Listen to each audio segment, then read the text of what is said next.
Inflame Appliances Ltd, a kitchen appliances manufacturer.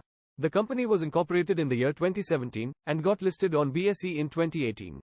They are based in Panchkula with more than 95 employees. Company has two manufacturing plants located in Panchkula and Hyderabad. The market cap of the company is 378 crore rupees and currently trading at 515 rupees per share. The company has a 71% CAGR for 3-year sales growth and 45% CAGR for 3-year profit growth. Company manufactures chimneys, hobs, and gas stoves. The production capacity of the chimneys is 6 lakh units per annum, 1,20,000 units per annum for hobs, and 3 lakh units per annum for gas stoves.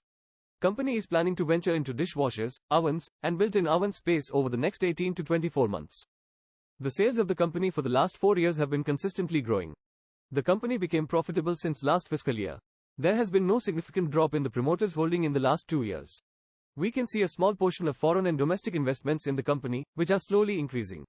The public holding is dropping, indicating that foreign and domestic investors are buying from the public, which is a positive sign. Some clients of the company are Hindware, Wonder Chef, Sunflame, Pure Flames, Cuff Appliances, Einalsa Home Appliances, Boss Siemens Home Appliances, Avante, Stovecraft, and more. Coming to some key highlights. Company is the top 3 manufacturer in its segment in India. In 2024, company signed an agreement with Cuff Appliances for the period of 3 years for manufacturing kitchen appliances.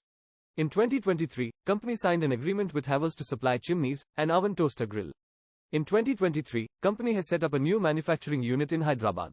They are planning to extend their offering into dishwashers, ovens, and built-in ovens within 18 to 24 months. Company aims to capture 40% market share in the next 5 years. They are exploring export options to the African and other regions. Thanks for watching. If you like this video, please give a thumbs up and consider subscribing to the channel. See you next time.